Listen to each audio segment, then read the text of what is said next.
Chapter 346. Seal Lionheart 5. No one eavesdropped from outside the door. It might have been a different story for Melkith al-Haya, the White Tower Master.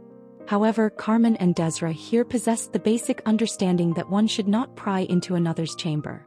After ensuring no one was outside, Christina pulled Seal by the arm. Still dazed and unable to gather her thoughts, Seal could only allow herself to be led. In mere tens of minutes she had shed more tears than she had throughout her entire life. Those minutes felt more excruciating and painful than the harsh training she had endured with the Black Lion Knights and Carmen. She, who had never been slapped in her life, had just received 2 sharp ones. Those facts alone made Seal's steps falter. Yet Christina did not offer her support. Instead, she shot a fierce glance at Eugene, who had risen to assist Seal. "Stay in the room," she ordered. "But I can't just," Eugene tried to reason. "What Seal needs now is not sympathy but understanding. And I assure you, I'm the one here who understands her best," Christina said firmly. Eugene was the reincarnation of Hamel from 300 years ago. He couldn't avoid his past. Having lived since ancient times, Sienna couldn't fully understand Seal, who was born and raised in this era. But Christina was different. Even if Anissa's spirit had taken residence in her body as someone born and raised in recent years, Christina was a person of this era. "Christina, do you intend to reveal my existence to her?" asked Anisse. "Yes, sister. Do you see an issue with that?" Christina confirmed her intentions. "Not at all. Hamel has revealed his reincarnation. Why would I hide the fact that I, a spirit, am attached to you?" Anisse adjusted her emotions and clicked her tongue. "Seal is not one to spread rumors anyway." "I'm sorry," Christina said sincerely. "Why apologize all of a sudden?" Anisse asked. "I acted on my own without consulting you, sister," said Christina. "Oh, Christina, you don't need to apologize for that. In fact, I find your actions admirable and delightful." Anisse spoke with utter sincerity. She had wandered through the Devildom while experiencing various hardships. Throughout her life, there had been countless times of grief and tears, more so than moments of happiness. Despite the tribulations, she had not become numb. The years she spent with her comrades in the Devildom had transformed Anisse Slywood from a mere saint to a human being. "Christina, your existence, like mine, originates from the first Holy Emperor. In the end, the saint was more of a tool prioritized for its value and ability than its personality. Yet we've transcended that. Just as I was saved, you too were redeemed," Anisse consoled. "Your pity for Seal isn't something negative. Compassion leads to extending a hand, and salvation is born from that very act." "I'm not sure if I did the right thing," Christina began before pausing hesitantly. "If you hadn't used your hand," Anisse hesitated for a moment, trying to word her thoughts. If you hadn't slapped Seal, she might have continued crying, fallen into despair and given up. But because of your unusual violent act of slapping her and forcing her to her feet, she could shake off those feelings of hopelessness." "I feel as if I stole Sir Eugene's role," Christina confessed her inner fears. "Good heavens, Christina. What are you talking about? If Hamel had slapped Seal in that situation, everything would have been over. Christina, you were the only one who could have slapped Seal then. Sienna, that silly girl, was crying alone, overwhelmed by her irrational guilt, and well, ahem." Anisse decided to stop here conveniently. She too had wept quietly. Although she downplayed it as irrational guilt on Sienna's part, she felt the same. Seal's emotions, manifesting as tears and sobs, had been profound and immense. The door had long been shut. Eugene couldn't sit still and paced around the room. Should he have followed her? Shouldn't he have talked more with Seal? "This is giving me a headache, so sit down and collect yourself," Sienna sniffled. Of course, Eugene didn't do as she said. Even if he couldn't change his course of action, he kept berating himself for being so foolish. But it had to be done. It was better to act decisively than leave things vague, especially for Seal's sake. "I can't," he said, shaking his head. He considered chasing after them as he headed toward the door. "Where are you going?" Sienna exclaimed. Suddenly, the door vanished due to her magic. Eugene, reaching for the doorknob, glared at Sienna with furrowed brows. "What are you doing?" "What are you trying to do?" she retorted. "I'm trying to solve my problem," Eugene said haltingly. "Your problem?" Sienna's eyebrows twitched and the room's temperature plummeted. The cold was so biting it took one's breath away. Taken aback, Eugene tilted his head. Why are you doing this? This isn't just your problem, Eugene Lionheart. With pride, Sienna placed her hand on her chest, then declared, It's our problem. What are you? Eugene started to say, only to be interrupted. If you hadn't died so stupidly 300 years ago and somehow survived, none of this would have happened, right? Sienna asked. That, stuttered Eugene, feeling as if hit in the gut. That's why it's our problem. Anise and I couldn't prevent your foolish death. Maybe, just maybe, if you hadn't died, you could have defeated the Demon King of Incarceration and even the Demon King of Destruction. Then there wouldn't have been any need for this unknown pact with Vermouth, and we could have saved the world perfectly. Do you hear yourself? The words struggled to break from the tip of Eugene's tongue, but he refrained from letting them out. Thinking logically, even if Hamel hadn't died back then, the battle against the Demon King of Incarceration would likely have ended in defeat. Going into battle with a body barely different from a corpse would have only hindered the group. However, the apparition of Vermouth had spoken in that dark chamber. If Hamel hadn't died and had ascended to the peak of Babel with all of them, there would have been no need to battle the Demon King. He didn't know exactly what, but he knew that Vermouth's plan had been disrupted due to Hamel's death, his suicide. Thus he kept his lips sealed. Had you not died then, well, it sounds overly optimistic, but everything might have turned out okay. You and I, Lady Sienna, muster your courage. After all you've done and said in front of Lady Ancilla, why are you now concerned about keeping up your appearance and feeling embarrassed? Mare's intentions resonated with Sienna, but Mare's words only worked to seal Sienna's words. It might have turned out fine. Sienna stammered weakly. You and I might have married long ago and lived happily ever after. Words she couldn't voice scattered in her mind. The freezing temperature that had gripped the room seemed to return to normal. And, well, even though you died, if Molan were stronger, we might have defeated the Demon King of Incarceration. If we had managed to wrap things up nicely, you might have reincarnated to live without any complications, said Sienna. If everything had ended 300 years ago, I wouldn't have reincarnated, Eugene reminded her. That's not necessarily true, retorted Sienna. She pursed her lips and turned her head. Even if we saved the world, a world without you is unacceptable. That's how I felt. The others probably felt the same. They say every being dies and is reborn in a cycle. I wouldn't have had any memories from my past life, said Eugene. Why do you always have to retort to my words? It's because you're so damn crooked. Anyway, this isn't just your problem. It's a very complex issue intertwined with various causes and effects, she said once again. Sienna truly believed this. If Hamel hadn't died, he would have never reincarnated as Eugene. Would Seal have even fallen for Eugene? Even if he did reincarnate as Eugene, what if all the Demon Kings had been defeated? If Anise had risen to heaven without staying behind and Sienna had died 300 years ago? Ugh, Sienna whimpered. It wasn't a pleasant thought, but if that had been the case, perhaps Eugene would have accepted Seal. It's because I'm too perfect, Sienna thought. She was so perfect that even after 300 years she hadn't died. Even with a gaping hole in her chest, she had survived. Add on her striking looks and impeccable personality. In comparison, any average woman wouldn't even catch Eugene's eye. Of course, Anise and Christina were the absolute exceptions. Well, fine, said Sienna. That's random. What's fine?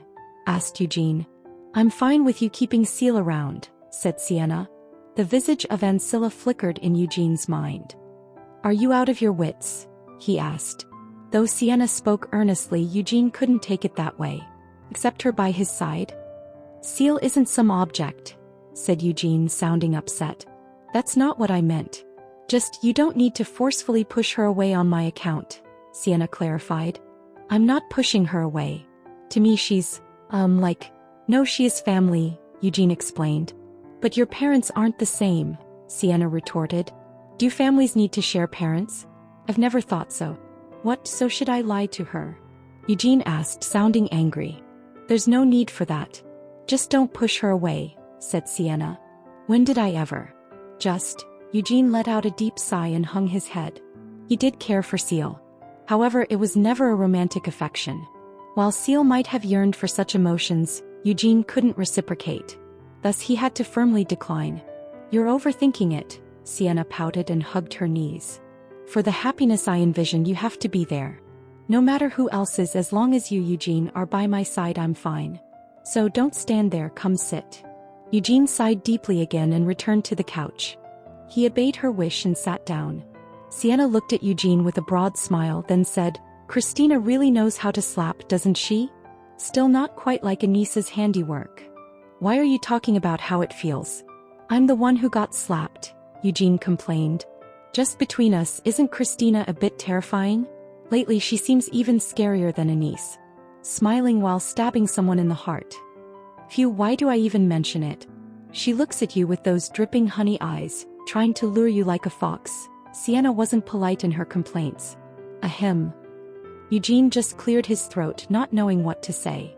I wonder what Christina intends to do with Seal. Maybe she's making her kneel and beg? Or maybe she's having her lie down and grovel. Sienna continued her bad-mouthing. Sienna, what do you think of Christina? Eugene finally asked, feeling the need to defend Christina. You don't know because you're naive. Girls like Christina usually act like ghosts to those younger and weaker than them. And Christina actually has a ghost attached to her. Sienna continued, unshaken. She acts ghostly to older ones like you too, reminded Eugene. Older? Sienna slapped Eugene's thigh in response to his comment. He had it coming. Eugene took the hit with humility. Seal neither kneeled nor groveled. Seal was seated in a room illuminated by a gentle light. She stared blankly, unable to even blink as she looked at Christina opposite her. Saint Rogery, Seal began. Sis, Christina corrected her. Inside sis. The faithful Anise is residing inside sis. Seal confirmed. Yes, that's right. I am Anise Slywood. There was a slight change in demeanor. Anise gave a gentle smile. The pitch of her voice was different, her accent was subtly different, and above all there was a slight change in the shape of her smile. While the difference wasn't so stark to be immediately distinguishable, knowing the truth and watching closely made it somewhat discernible. That's impossible, Seal mumbled. 2 figures from 300 years ago still live, Anise stated. The wise Sienna and the brave Molin. The deceased was reincarnated, Anise said. The stupid Hamel. Why deny ghosts now? If anything, such beings should be common, continued Anise. But spirits are like the undead, aren't they? Saint Anise, said Seal. I am only saying ghost as a metaphor. Strictly speaking, I didn't become a ghost after death. I became an angel, said Anise. An angel? Seal questioned. Yes, thanks to the mercy of the light. Anise smiled solemnly while drawing the holy symbol. Seal Lionheart, please do not misunderstand Christina's feelings because of my existence. Seal was still processing the sudden influx of information. The meeting between Christina and Hamel. No, between her and Eugene was destiny inevitable. The saint and the hero had to meet. But at the time, Christina was unaware of my presence and Eugene didn't know I was inside her, explained Anise. It's said that the two of you look very similar. Seal was no longer crying. She stared straight at Anise with reddened eyes. Even if St. Rogerus wasn't aware, Eugene would have been, right? Asked Seal. You don't plan to call her sis, do you? Commented Anise. Seal only responded with silence. I can't deny what you say. Hamel. Forgive me. I'm just used to calling him Hamel, stated Anise. Are you showing off in front of me? Questioned Seal. Oh dear, not at all, Anise whispered with a faint twinkle in her eyes. Showing off is an act to fill one's ego. An exaggerated brag to show others. Why would I, who's been around for 300 years, do such petty things to someone as young as you?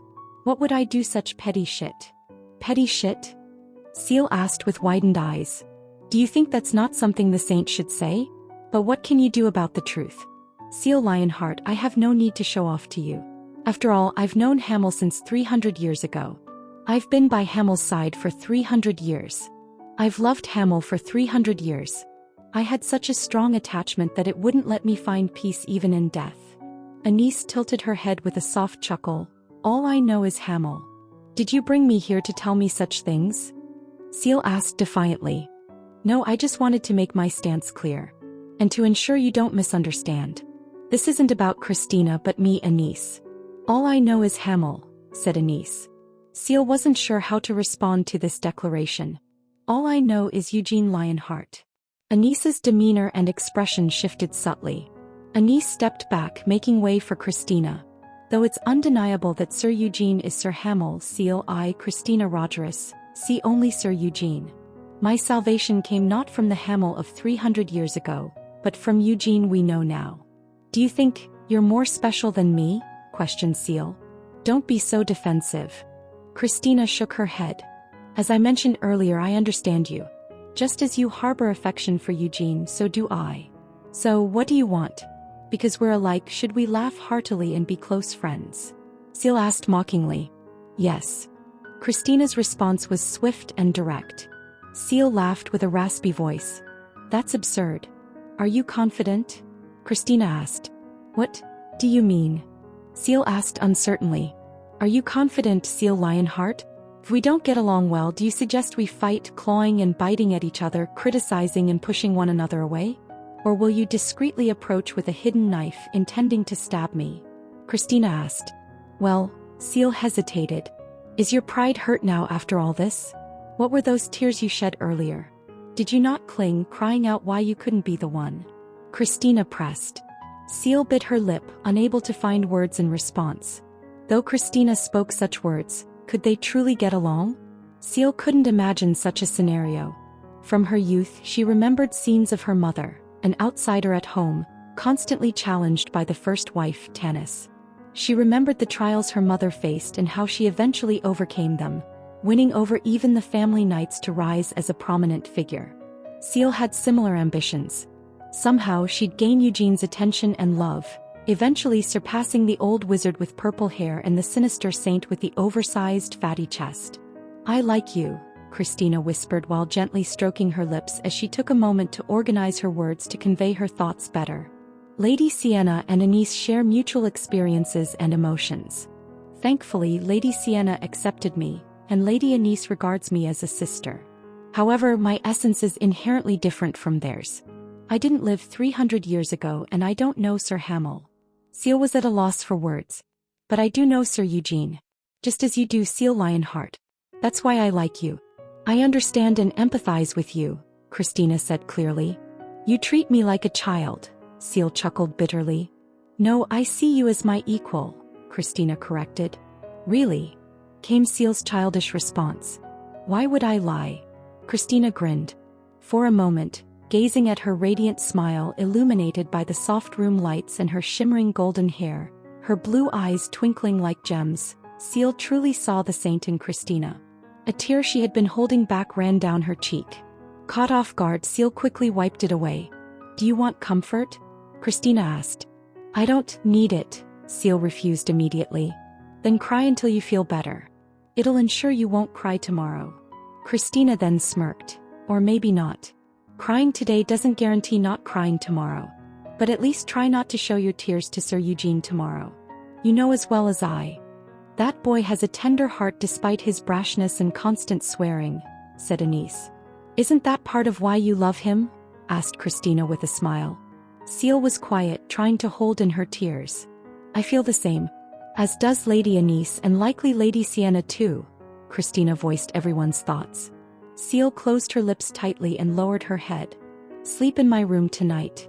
Crying alone feels lonely and sad. Saying so, Christina picked up the holy scripture from the table, no longer looking at Seal, and opened it on her lap. Amidst this considerate neglect, Seal cried softly. Chapter 347, Seal Lionheart 6. Would it happen again as it had done before in Arath? Eugene feared it might. He remembered that night when Sienna, Anis and Christina, drunk as skunks, forced their way into his room. Eugene had feigned sleep, trembling under his blanket in fear. The devils reeking of alcohol had laughed as they ripped away Eugene's blanket and landed a punch on his side. Their intent to mock and hurt had been crystal clear as they broke through his resistance and teased him. What if it happened again this time? Thankfully, Sienna had refrained from drinking and had returned to her room. But Anis had always been the most unpredictable with alcohol, a reputation she'd earned for over 300 years. What if Anis drank and Christina got drunk and even Seal, who was with them, also became intoxicated? And if Sienna joined midway and they all drank like there was no tomorrow? What if they then stormed into his room? Eugene stayed awake all night, consumed by such worries. But fortunately, dawn passed without incident. Eugene hadn't even laid on his bed and sat by the window, lost in thought, and was roused by the chirping of morning birds. Relief washed over him as he gazed out at the sunrise over the eastern sea, not too far away. Phew! He exhaled a deep sigh. A new day had begun. Despite his long contemplation during the pre-dawn hours, the weight in his chest was still there. As he aimlessly gazed outside, he suddenly jolted back in surprise. Seal had appeared on the training grounds in her workout clothes. Eugene couldn't make out Seal's expression from his vantage point, but she didn't seem dejected and her steps were steady. Should he open the window? Or go down to see her? Or should he just ignore her? While Eugene was hesitating, Seal turned her head. Eugene could finally see her face. It wasn't exactly fresh. Her eyes were red, possibly from crying all night. But her eyes were clear and her expression was not faint. Seal stared at Eugene, smirked, and then silently mouthed a word. Idiot. As she stuck out her playful pink tongue, she gestured for Eugene to come down. After a brief hesitation, Eugene jumped from the window. Did you sleep well? He asked. Now I understand, Seal chuckled while crossing her arms. Ever since you were young, you've repeatedly mentioned how you admired Sir Hamel more than Sir Vermouth, your very ancestor. At these words, Eugene swallowed hard. This was the very reason he never wanted to reveal the truth about his reincarnation to others, especially his family. The immense fear he harbored was closing in. Whenever my brother or I said even a small negative thing about Sir Hamel, you would instantly defend him, Seal continued. Well, Eugene tried to form some form of defense. Moreover, you're close to Captain Genos of the Black Lion Knights. Seal kept listing his actions so far. Eugene couldn't find words to speak. Only the cold sweat forming on his brows reflected his thoughts. Seal seemed to enjoy Eugene's reaction and chuckled mischievously.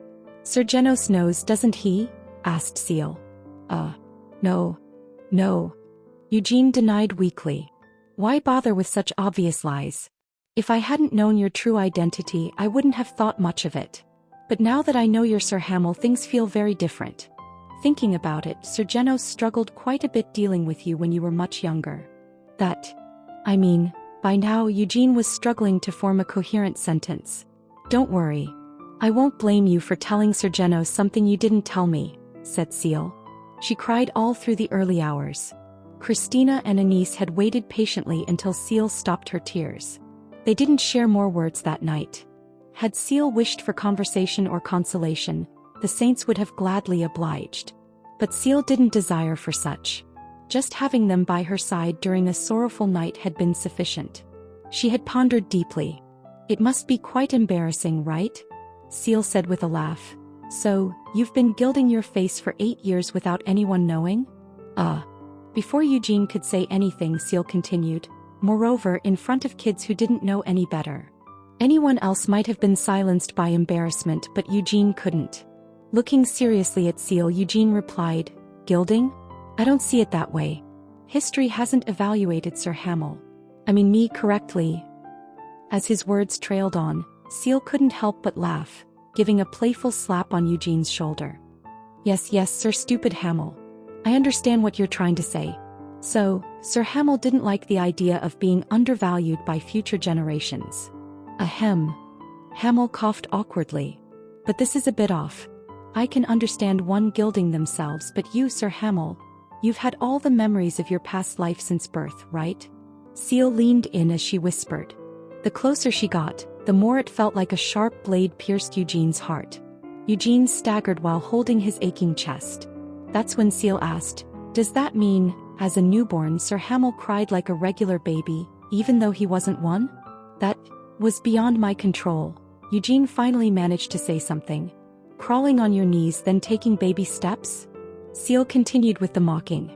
Regardless of having memories of my past life, moving a newborn's body is not easy, said Eugene. Seal next asked, Did you wear diapers and? I didn't do that. Interrupting her, Eugene exclaimed, slightly panicked. He definitely hadn't, right? He couldn't remember.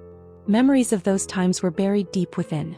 Face flushed, Eugene took deep breaths to calm himself. What should I call you?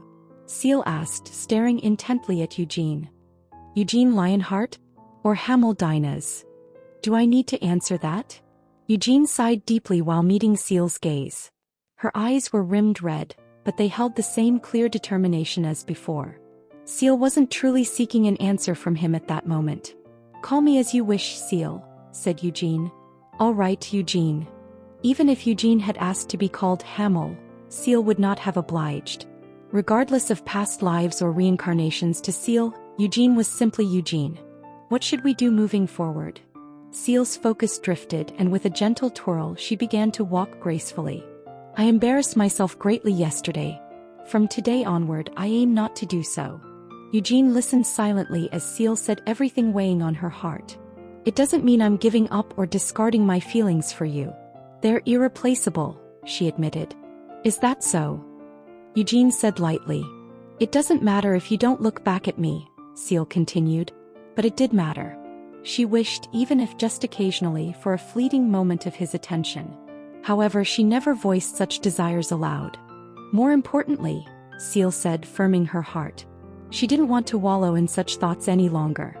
She didn't want to show another vulnerable, weeping side of her like the previous day.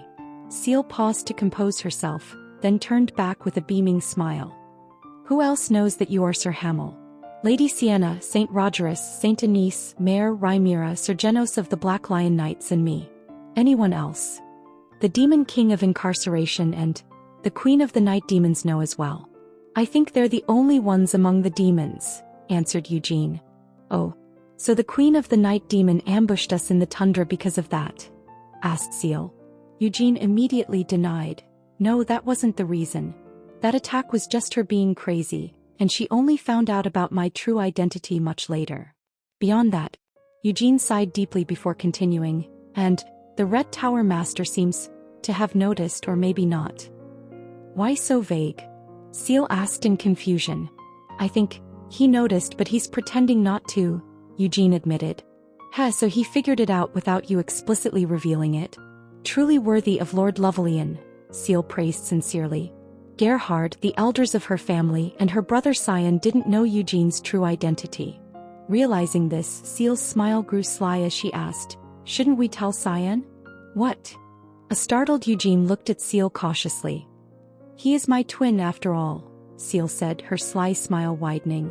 Sion holds you in high regard, you know? Just like how I did, he would easily accept the truth about you being Sir Hamel. Don't be absurd, Eugene said brusquely. Oh, so you wish for me to remain silent? She had steered the conversation back to her advantage. The curve of Seal's lips deepened mischievously. In that case, grant me one favor. The royal family of Shimuan did not publicly announce its plan to suppress the pirate empress. There were indications that the empress hoped for a frontal confrontation, but nothing was concrete yet. Although not made public, plans for suppression were already in motion. Gundor Ironhammer, a stout dwarf with a thick brown beard, declared. He reached out his massive hand towards Carmen while identifying himself. Until the Empress is subdued and we rescue the captured craftsman, I, Gundor Ironhammer, will fully support all warriors who stand with you. Had the royal family not initiated the plan to suppress the Empress, not only the dwarves of the Capital Guild but also those from the distant Hammer Island would have risen in revolt. If that had occurred, Shimuan would have suffered a significant international embarrassment, and the country's atmosphere would have plummeted. Fortunately, before that could happen, the royal family acted fast and negotiated with the Dwarves Guild. The dwarves were assured that given time, the royal family would suppress the Empress. Thus, they asked for patience and no disruptions. But dwarves weren't known for their patience or obedience, especially when their prized craftsman had been kidnapped. Why would they leave the rescue solely in human hands? Thus, craftsmen were dispatched from Hammer Island. While they couldn't engage directly in combat, they could offer technical support for the expedition. Gundor Ironhammer was one of the best craftsmen among the Hammer Island dwarves. He had missed the previous deployment due to unfinished tasks, fortunately avoiding the pirate empress kidnappings. I've heard of you, Carmen Lionheart, Gundor began. You wield a gauntlet that transforms into various forms, don't you? In response, Carmen looked down at Gundor. In contrast to her tall stature, Gundor's height was comparable to that of a child. I'm quite interested in the Lionheart clan's weapons, Gundor admitted, grinning to reveal his yellowed teeth. Skilled dwarf craftsmen could handle any armor or weapon, but very few could manage Exid Shimuan's magical armor. While most dwarves were eccentric, Gundor was exceptionally so. He was more interested in old, worn-out weapons and artifacts than new equipment like the Exid. The reason was simple. Old-world weapons and artifacts, especially those from mythical times, were challenging to reproduce or even understand with modern techniques. And the Lionheart family held the most such artifacts on the continent. Is that gauntlet also a relic from the mythical era? Gundor asked. No matter how precious an artifact, if crafted as a weapon, it should be used as one. This was why Gundor admired the Lionhearts. Shimuan's royal family had a few ancestral artifacts, but they merely displayed them behind the throne instead of wielding them as weapons. Gundor said passionately, "Heh. To be able to touch and maintain the Lionheart weaponry with my own hands. Just imagining it excites me. When I wrote to them long ago offering my services, they declined, saying it needed no maintenance." "This gauntlet isn't from the Lionheart family," Carmen interrupted. She had been gazing silently at Gundor's beard. She had never seen someone with such a thick beard. Well, to be precise, Gundor wasn't a human but a dwarf. Carmen had a bit of a romantic notion about lavish beards but felt quite disappointed by its unkempt appearance. "What? It's not from the family?" asked Gundor. "I cannot reveal the whole truth, but I won this with my own hands. Or perhaps it was fate that brought it to me," Carmen said enigmatically. Carmen's prized possession, the Heaven Genocide, was a gift she received directly from the Red Dragon. Due to a promise made in her childhood, she couldn't speak of its origin. If not for that promise, she would have boasted about her ties with the dragon. Carmen shook her head in regret. However, "Ah, I see," commented Gundor. Carmen slightly nodded her head in agreement. "However, my pupil Seal Lionheart, the White Rose. She possesses one of the Lionheart's weapons. The Phantom Rain Sword Javel, a weapon favored by the Great Vermouth. Do you recognize its name?" Gundor's eyes widened in surprise. The Phantom Rain Sword Javel? Of course he knew of it. "I don't believe it needs maintenance, but perhaps it wouldn't be a bad idea to have you inspect it?" Carmen suggested. Carmen was not as simple and strange as she appeared on the surface. The weapons that the Great Vermouth used had not required any maintenance for over 300 years. They didn't wear out even if they were kept in a treasure vault for a long time, and didn't break even when used in battles and neglected afterward.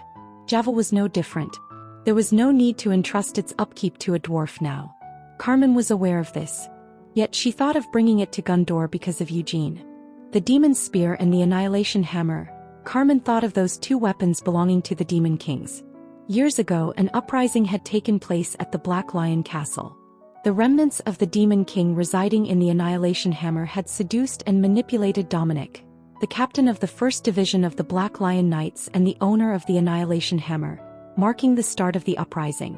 After that incident, the remnants of the Demon King in the Annihilation Hammer and Demon Spear were eradicated completely, and Eugene became the new owner of the two weapons.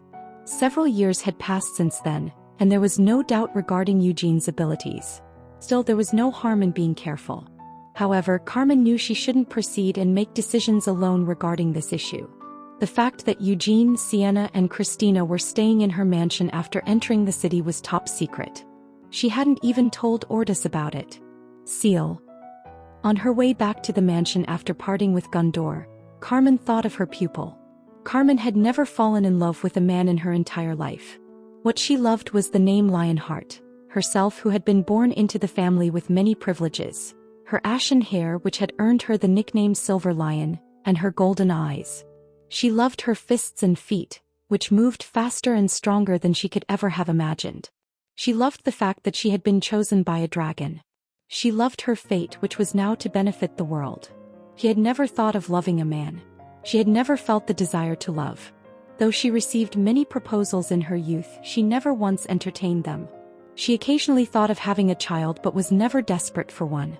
Even that mild wish was fulfilled when she took Seal as her disciple. That was why Carmen hoped for Seal's happiness above all else. It seemed things did not go well. She saw Seal's eyes tinged with red. The always proud and confident Seal spoke with a fading voice and a weak smile. Witnessing such a sight felt like a dagger piercing through Carmen's heart, and it even caused Desra to weep uncontrollably. But what could have been done? There was no place for Carmen to intervene in the matters between Seal and Eugene. In fact, she shouldn't have. Carmen was well aware of this boundary. Yes. All I can do is stand back and silently offer my support. I'll comfort and console that child when the weight becomes too much for her. With such thoughts, Carmen opened the doors to the mansion, not considering herself powerless for maintaining her distance. Eugene. Walking down the mansion's hallway, her mind wandered to Eugene. The first time she laid eyes on him, he was studying abroad in Arath. Back then he was barely 17. The thought that the boy had grown so much over time made Carmen ponder the relentless march of time. The prodigy from the Lionheart family, who was only beginning to understand magic, became an archwizard in a mere span of 4 years. In that short period he was chosen by the Holy Sword, and he had reached the 6th star of the White Flame formula as the fastest to do so in Lionheart history. 4 years. Was it truly a lengthy span? Oh, it wasn't. It was enough time for a boy to mature into a young man, but not enough for him to become the legend he was. No, but even back then he was like a monster. From their very first meeting, Carmen felt there was something extraordinary about Eugene Lionheart. Every time they met after, he had grown exponentially, making his previous self seem distant. She recalled sparring with him casually during his coming-of-age ceremony. Then they fought side by side against Iris in the capital of Kiel. Although it had been their first time coordinating, their rhythm had been impeccable. And the standoff against the White Dragon Knights. Carmen couldn't help but smile as she recalled Eugene's valiance. Certainly. It's not surprising that Seal is smitten with him, given how impressive he is. Chuckling softly, Carmen opened her room door. She was met with a sight she hadn't expected. The formidable, impressive Eugene Lionheart stood clad in a pristine white dress, surrounded by women. Chapter 348, The C1. While he naturally couldn't be compared to Molen in that regard, Eugene also happened to be quite tall. It wasn't simply a case of him appearing to be an ordinary person stretched lengthwise either. Having gone through non-stop training from early childhood, Eugene's body, which had developed according to the battle style he had adhered to from his previous life, was by no means thin. Although Gargith, who practically worshipped muscles, would criticize Eugene's body whenever they met, in Eugene's eyes, it was Gargith's stupidly large muscles that were a waste of effort. In any case, Eugene was quite proud of the physical excellence of his own body. In other words, Eugene's body was extremely manly. Even as a jest, it would be difficult to claim that he would look good in women's clothing. His broad shoulders, his thick chest, and his bulging forearms. Though Eugene had been born with an extremely handsome face that still had some traces of childishness to it, once that face of his was covered up with the help of a wig, all that was left was a vision of pure ugliness. Or at least that was what Eugene wholeheartedly insisted. However, the others refused to accept Eugene's opinion. But if that was all that there was to it, then it wouldn't really matter to Eugene. No matter what Sienna, Christina, or Anise might claim, Eugene was someone who could stick to his principles of disliking whatever it was he disliked. However, things were different this time. And it was all because of Seal's request. A spiteful and nasty request at that.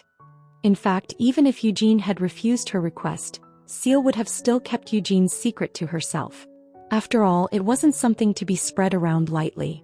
Even though she had threatened that she would tell her brother the truth, Seal wasn't someone who would truly do something like that. Eugene was also aware of this fact, but even if that was the case, Eugene had still decided to accede to Seal's request. It was for Seal's sake because he wanted to make her feel better. Even if it was only by a small margin, Eugene decided to make a noble sacrifice. Even if it meant biting his tongue. Spells to change the color of one's hair or eyes were actually quite simple.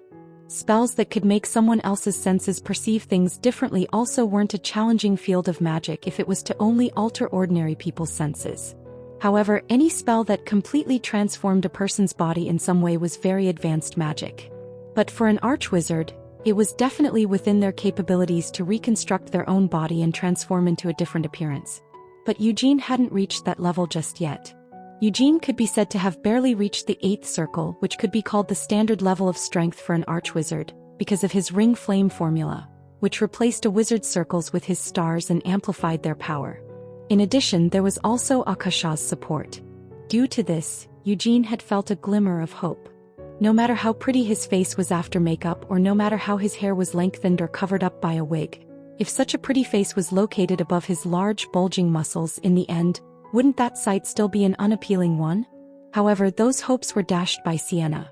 After all, she didn't need a complex spell like polymorph that could completely change someone's race and gender for something like this. Although, even for Sienna, it was impossible to do something like regenerate someone's severed limbs. However, if it was just some physical reconstruction to the extent of slightly reducing his height and compressing his muscles to their limits, then Sienna trailed off with an audible gulp. Even with magic, there were limits to what was physically possible, so Sienna could only make adjustments within the limits of what Eugene's body could handle. It was also impossible for her to make breasts swell up where they simply didn't exist. However, even if it was just this much, Sienna couldn't help but admire her own skill in magic as well as Eugene's new looks. His height had been reduced to about Krasitna's level. His thick muscles were also compressed to their limits. Even with that, with all of his clothes off, Eugene would still look rugged and fit, but when covered up by some clothes, the lines of his muscles couldn't be seen, so there were no problems in that regard. "It's even better than I expected," Sienna mumbled. Eugene's sharp cheekbones and long gray hair looked good above the pure white dress that Sienna had bought him yesterday as part of the joke. Sienna wasn't the only one who thought so. Christina and Anise felt their hearts pounding as they stared at Eugene with blank eyes. How beautiful! Their impression wasn't just from an aesthetic point of view. After all, this was the noble Eugene Lionheart. This was a side of himself that he had never shown to anyone else before in his entire life, and he was obviously embarrassed to the extent that he could barely stand it, but the fact that he would still expose himself to them like this was making the saint's shared heart pound. "Are we done now?" Eugene pleaded through gritted teeth, struggling to endure his shame. The sound of the voice that left his lips was so silvery that it even surprised him. "I think it would be better if we changed your hair color and eye color," Seal said as she examined Eugene's appearance with a serious expression. "We're planning on taking you with me as my maid, but wouldn't it be too obvious who you were if you retained the Lionheart characteristics? If we're going to dress you up as a woman, we should go all the way. Are you seriously planning on bringing me aboard the ship like this?" Eugene asked in disbelief. "Lady Sienna and Saint Rogerus have also agreed to disguise themselves as servants in order to board the ship," Seal countered. But Eugene hadn't reached that level just yet. Eugene could be said to have barely reached the 8th circle, which could be called the standard level of strength for an archwizard, because of his ring flame formula, which replaced a wizard's circles with his stars and amplified their power.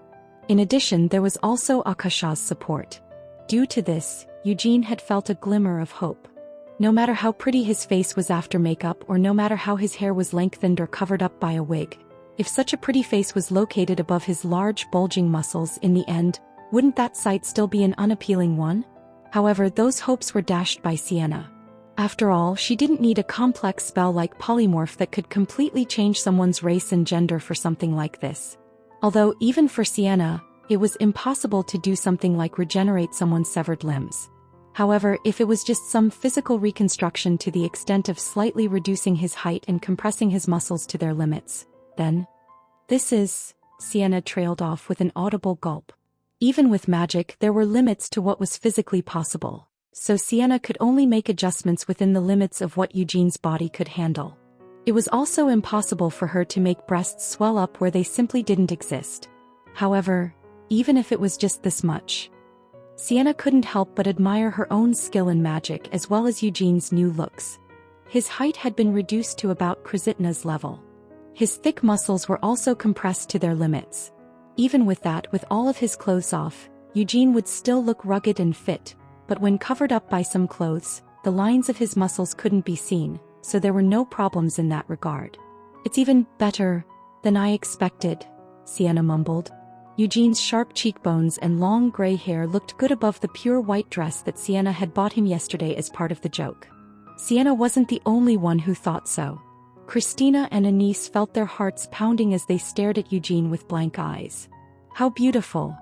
Their impression wasn't just from an aesthetic point of view. After all, this was the noble Eugene Lionheart. This was a side of himself that he had never shown to anyone else before in his entire life, and he was obviously embarrassed to the extent that he could barely stand it. But the fact that he would still expose himself to them like this was making the saint's shared heart pound. "Are we done now?" Eugene pleaded through gritted teeth, struggling to endure his shame. The sound of the voice that left his lips was so silvery that it even surprised him. "I think it would be better if we changed your hair color and eye color," Seal said as she examined Eugene's appearance with a serious expression. "We're planning on taking you with me as my maid, but wouldn't it be too obvious who you were if you retained the Lionheart characteristics? If we're going to dress you up as a woman, we should go all the way.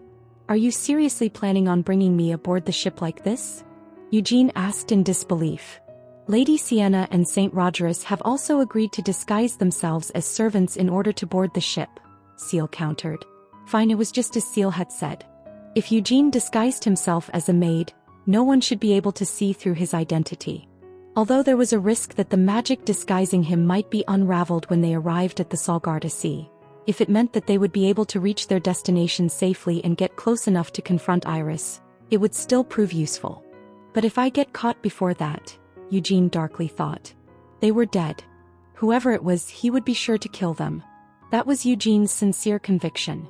He couldn't allow this appearance of his to be seen by anyone else. Creak. As the door opened, time seemed to stop for Eugene. He turned to look at the open door with an expression of horror on his face. Through the cracked open doorway, he saw Carmen standing on the other side. There was silence. What on earth was this? Carmen couldn't comprehend what she was seeing right now. There was a woman in a white dress. No. This was Eugene. Eugene Lionheart. Why was he dressed like this? Ahem. Carmen cleared her throat awkwardly. She felt it would be a bad idea to ask him why he was dressed like this. Everyone had secrets that they wanted to hide. Carmen had never expected that Eugene Lionheart, the blood lion, dragon slayer, and hero, would have such tastes, but Carmen possessed a flexible outlook that could accept some measure of deviancy if it was only at this level. As such, without saying anything, Carmen decided to just take a step backward for now. Should she leave the door open? Or should she close it shut? For a short moment, Carmen pondered that question in her mind, but not a trace of her hesitation could be seen through her expression. In the end, Carmen moved to close the door with a calm expression. "Hold on," Eugene called out. If he didn't manage to clarify things in time, this misunderstanding might explode in size like a rolling snowball. Racing over, Eugene quickly stuck his foot in the shrinking gap between the doorway and grabbed Carmen's wrist. It's okay. I understand," Carmen said, trying to be understanding of Eugene's feelings. He understands? What exactly was she understanding? "Hey, Lady Carmen, it's not like that," Eugene quickly denied. "I'm not wearing these clothes and having my appearance altered because I wanted it. Weren't you here with us 2 days ago, Lady Carmen? In order to thoroughly deceive the Rakshasa princess, I agreed." Carmen interrupted. "You mean that wasn't a joke? You're seriously thinking of disguising yourself as a woman?" Eugene firmly nodded. "I need you to be clear on this, Lady Carmen, but I don't have even the slightest interest in putting on this disguise. I truly didn't want to do this, but, well, how should I put this? I guess you could say I really had no choice but to do so. If it's you, Lady Carmen, I trust you'll understand my position." He couldn't give her even the flimsiest evidence to gain her trust, but even so, he couldn't possibly admit that he had promised to fulfill Seal's request in exchange for keeping something a secret. Carmen couldn't ignore Eugene's plea. Without asking too many questions, she just nodded her head. Eugene let out a sigh of relief as he released Carmen's wrist. Only for Carmen to say, "It looks good on you." Eugene's face crumpled at her carefully offered compliment. Iris was having a dream. She had already given up on counting just how many times she'd had it, but it was always the same dream. When the dreams first started coming, they weren't as frequent as now, but the interval between them had slowly been shrinking. What had been once a week only a short while ago had become once every 4 days, and now she dreamt the same dream almost every day. At first, she had suspected that Noir Giabella, that queen of sluts, might have been playing a trick on her. The last time they had met had been the territorial battle a few years ago. However, their their enmity had yet to be severed. Iris knew that it wasn't over yet. Even now, thinking about that defeat would cause her to grind her teeth in anger. Thinking back to that one-on-one territorial battle. Could it have even been called a battle? Even Iris herself felt that considering it to be such was an act of excessive arrogance and self-delusion. The territorial battle hadn't even been a fight. It had just been a one-sided massacre. As such, Iris had no intention of severing this enmity. She couldn't possibly forget the grudge that was forged back then. After losing her territory in Helmuth, Iris had arrived here to these distant seas. Once she gained enough strength here, she would one day return to Helmuth and trample all over Noor Giabella. Iris wanted to tear that filthy night demon to shreds with her bare hands, and if Noir still managed to survive, Iris would turn her into a receptacle for all sorts of disgusting filth and make her beg to be killed. Noor Giabella should also be fully aware that Iris held such a deep malice towards her. That was why Iris couldn't help but have such a misunderstanding at first. In Helmuth, Iris had been suppressed by all of the other demon folk who lived there. This was because she stubbornly insisted on relying solely on dark elves for her subordinates. That was why, even though Iris had spent the last 300 long years in Helmuth, she still hadn't been able to build up as much power as the other high-ranking demon folk who had survived the war. However, things were different here in the Southern Seas. After arriving at these Southern Seas, Iris had never once experienced failure. Instead, everything went her way. Fate seemed to be smiling on Iris. It had only been 2 years since Iris had arrived at the Southern Seas, but the power she had accumulated over this short time span was more than she had ever managed during her 300 years in Helmuth. A single word from Iris could set hundreds of pirate fleets into motion. By mobilizing such an enormous force, she had captured numerous elves who had been trying to cross the seas to enter the rainforest. It was all smooth sailing. That's right, just like the literal meaning of those words. Iris seemed to be sailing smoothly into the future of her dreams. But news of such must have somehow reached Helmuth's arrogant and filthy queen of the sluts. Iris had suspected that Noir may have decided it was better to impede Iris now before Iris' preparations were completed than to wait until the all-out war that was sure to break out between them. After all, it was Noir Giabella's specialty to put her victims through irresistible nightmares over and over again until their minds had completely collapsed. But it wasn't true. Her suspicions had only lasted the first few times she had the dream.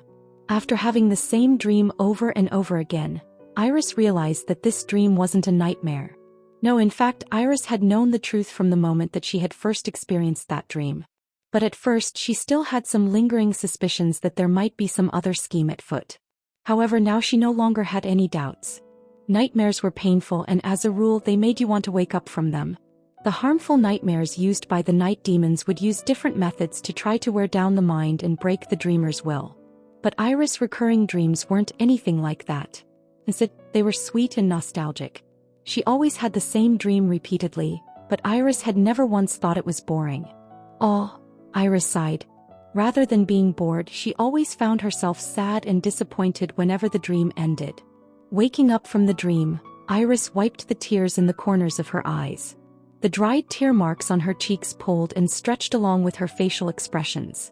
After rubbing her cheeks with the back of her hands a few times, Iris immersed herself in the afterglow from her dreams. His huge back and his hand that gently embraced her own.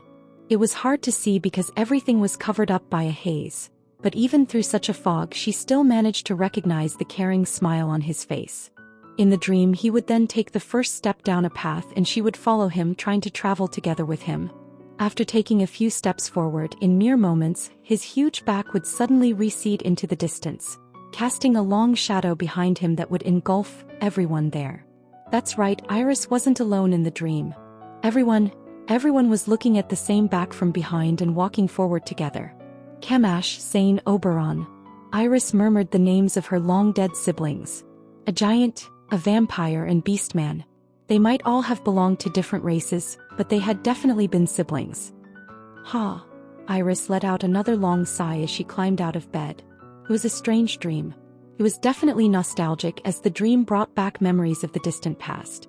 However, in Iris' memories, a scene like that didn't exist. Could it be that her nostalgia for the past was causing her to dream of memories that had never actually existed? No, that's not it. She didn't have any basis for it, but Iris was certain that this dream wasn't an illusion created by her longing for the past. The father walking ahead of them, leading all his children by the hand, was definitely the Demon King of Fury. The ones following him were all her siblings as Iris remembered them. Father. Iris recalled the Demon King of Fury who had died 300 years ago. Even though he was a demon king, he was always extremely kind to his children. And until the very end, Iris still hadn't been able to understand why she had been chosen as Fury's child. This couldn't be helped because Iris had the most humble background among all of Fury's children. Camash was the chieftain of the giants. Oberon was also the chieftain of the fallen beast folk. Even Sane was the lord of one of the largest vampire clans. Iris didn't have such an impressive background. She had just been one elven ranger among many others, and there had been a considerable number of dark elves who had fallen alongside her. However, even among those other dark elves, the Demon King of Fury had chosen Iris. The Demon King of Fury hadn't shown even a trace of hesitation when making that choice, and for the sake of strengthening his weakest daughter, he had personally given her her demon eye. Iris stood in front of a mirror wearing absolutely nothing. She saw her gray skin, long, pointed ears, white hair, and red eyes reflected in the mirror. All of these had been given to her by her father. While embracing her own body, Iris closed her eyes. Fate had smiled upon her and transformed into a huge tailwind that had blown Iris to this place. That's right, all of this had to be fate. Iris reopened her eyes. Within them was the demon eye of darkness she had received from the Demon King of Fury 300 years ago. Black shadows writhed within the pupils of her blood-red eyes. Father. The end of the dream was always the same. Her father, who was the farthest ahead of them all, got down onto his knees. Before she could even approach her now stationary father, the world inside the dream was submerged in water. Thanks to that, everything was drowned in the water and washed away. Her father, Iris, her other siblings, everything. Father, are you trying to show me something through this dream? Iris murmured as she gently caressed her eyelid. She remembered when she had first started having this dream. It was when the Dragon Demon Castle in Helmuth had fallen. When Jagan, who had killed and devoured Oberon, had died. It was from that moment onwards that the dreams had started. Iris muttered to herself, "As your only surviving child, are you trying to show me how to open up a path?" Camash had died 300 years ago. Sane and all of his bloodline had also died 300 years ago. Among Fury's children, the only ones who had survived the war were Iris and Oberon, and even Oberon was eventually devoured by his own son. Now that Oberon's son had also died, the only remaining descendant of Fury was Iris. "If that is your will, Father," Iris said as she continued to caress her blood-red eyes with her fingertips. Then, even after having been led to the ocean for the first time in her life, Iris would make sure to sail to the end of the southern seas. To that sea full of mysteries, the Salgalta Sea. But for some unknown reason, Iris felt that this place was comfortable and welcoming, as if this were her home.